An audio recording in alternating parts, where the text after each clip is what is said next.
Hey everyone, welcome back here to my channel where I play Planet Zoo.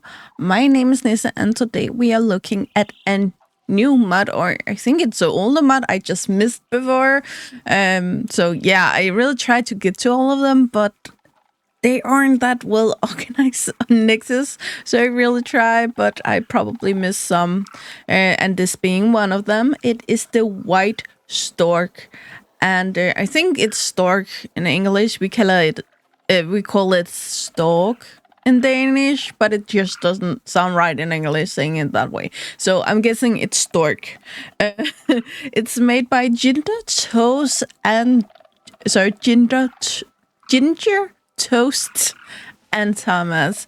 And GingerToast is someone we have seen a lot from before. But we haven't really seen anything in a while, so I'm intrigued by that. And I don't remember even seeing anything by Thomas, but it is nice someone having a name I know how to pronounce at least.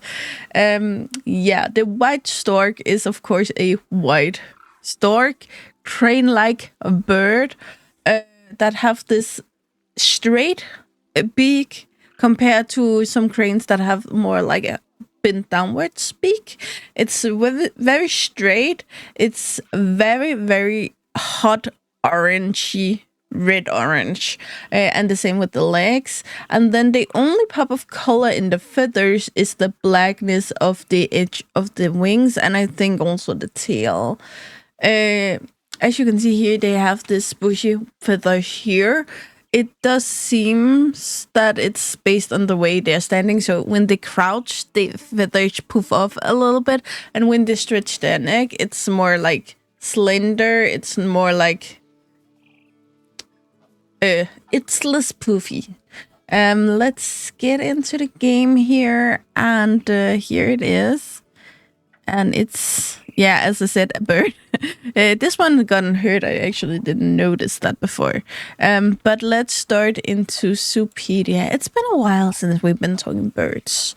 It is a least concerned animal, and there's... oh, please put a mark in there. I think it's 700,000 living individuals in the wild. They are from Europe, Africa, and Asia, so you can pretty much use them where you want, just not in the Americas. I'm gonna try here. We have ubiquitous across mainland Europe, North Africa and West Africa, also found in India, Central Asia, Ethiopia, Kenya, Uganda, Rwanda, Tanzania, Zimbabwe, Zambia, Malawi, and all of Southern Africa. Extraordinarily rare vagrants have been seen Seychelles, Iceland, Sri Lanka, and even Antigua. I'm so sorry about that, but I will just mention this is actually a Danish animal. We don't have it all year because we have winters here. So they come in spring and they stay until the fall. And they normally live the same place. Every year they come back to the same nest. It's kind of interesting. And some places, people are really like on the internet, like spotting, oh, it's getting close. It's almost home. How long have it gone? Which day do we think it's here? And kind of celebrates with it when it comes. It's kind of interesting to see, though we don't have anyone here where I live.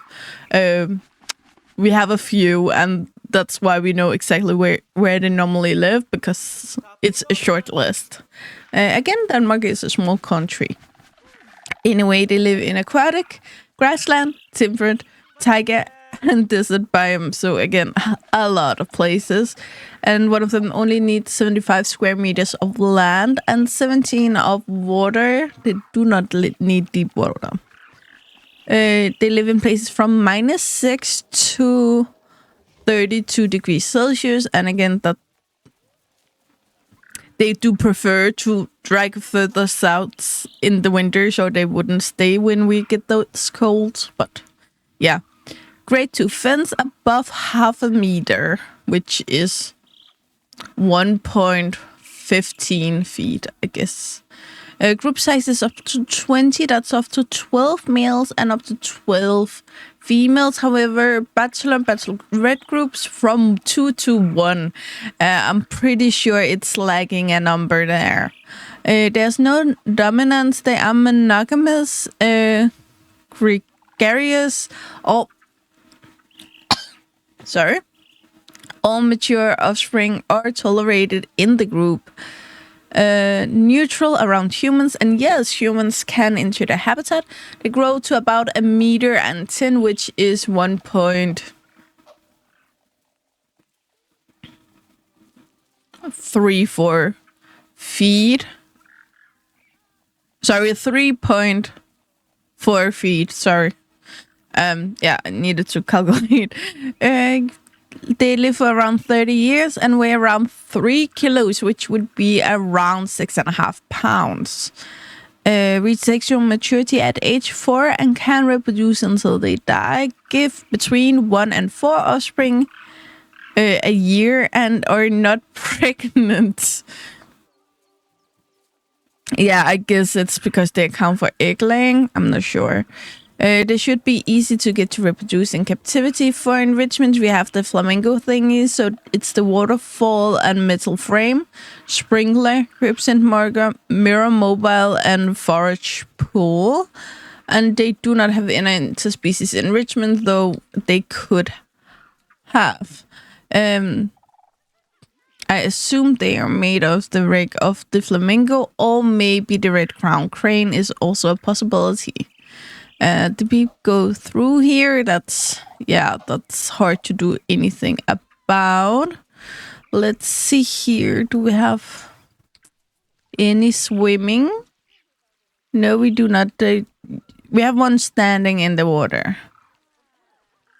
But I do believe that it would make the most sense to just have Okay, it swims nicely. It does, but for me, it would make more sense just to give them a shallow pool of water so they would walk through it and dig in the bottom of the like with their beak for food, like a flamingo, for instance, also would.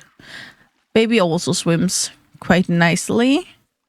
Yeah. Oh, you just turned around as needed. Feathers, again, feathers in Planet Zoo is a rough thing to work with. Well, I think it looks nicely. We have like glitching going on. You noticed that before. Okay, it's not as bad now. There. Keep in mind that maybe my computer, so it may not happen on yours. The eye is very, very dark, and if you do not have graphics enough to actually get all of the colorations, this may just seem black to you because it is so dark, but it is a really nice dark brown color. But glitching, keep in mind that maybe my computer. We have something cutting in there, and it's probably the feathers. That would be my guess. Here you can see we do have that kind of indent as it is these big feathers, but then we have these smaller lines that looks more like fur. I'm not sure what's happening out here. Overall, I will say they are not bad. They are not done badly at all. And one thing that actually is a mistake on the red crown crane from Frontier is that some of the long feathers out here is not stuck into the bird, but lay on top of the bird, the end here. And as you can see, all of the ends is actually put in under the smaller feathers, as they should be, so that it actually fixes a issue that is from Frontier. Really do like that. And feathers down here looks good. I'm just gonna put you over here for a second. Try to turn you a little bit around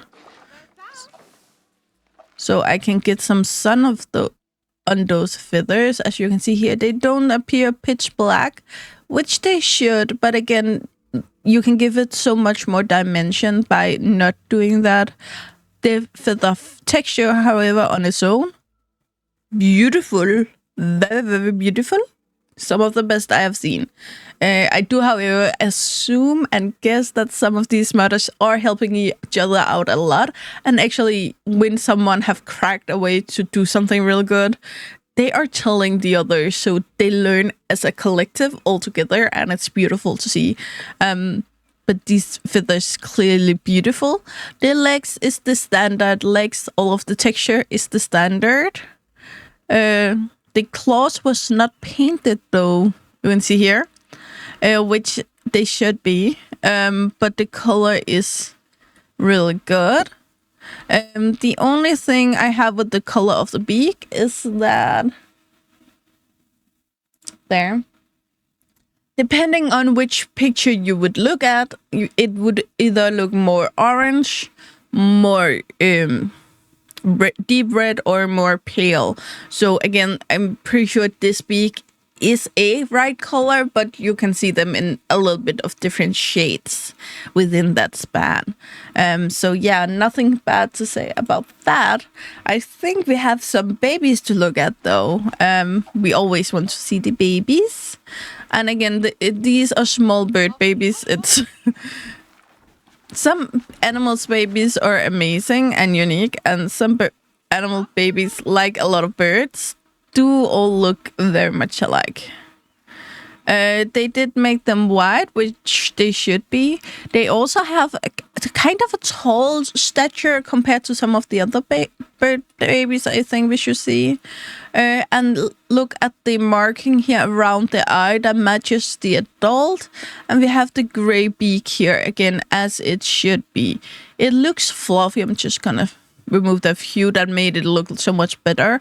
I don't know the word, but again, baby birds have these baby feathers that are not fully feathers yet. They lose those baby feathers and get the adult feathers later. It's kind of like we do with teeth.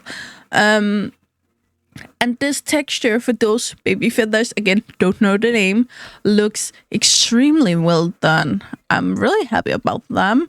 However, I'm not sure how much of this was taken for things already in the game. Again, glitching, keep in mind that maybe my computer. Everything I have seen with them looks beautiful. Oh, it's fish. I couldn't figure out what that was. Yeah. The beak does cut on a few things. I have seen them, as you saw before, cut in when they put their beak into their arm. It cuts through the body. Here it cuts through the ground. And I have also seen some of them get cut on the stone. But I'm okay with it. It's not awful. It's just how it is. But I just want to give you all the information that I notice. Oh, wow. This is a beautiful white stork. Sorry, it was just the shadow that looked like really awful glitching. Overall, this is beautiful. I really like it. I wouldn't mind using it at a time I don't have a zoo right now it fits into, but I think I'm gonna put it in the back of my mind for some rainy day. Again, highly recommend, but again, if you don't want to build with it or you don't want to use it, then you don't have to. The only one who decides which much to use are you and no one else. And with that, guys, you know the drill. Like, subscribe, and turn on the bell notification so you know the next time I upload a video. I really hope to see you again, either in the comments below or in the next video. Bye, guys.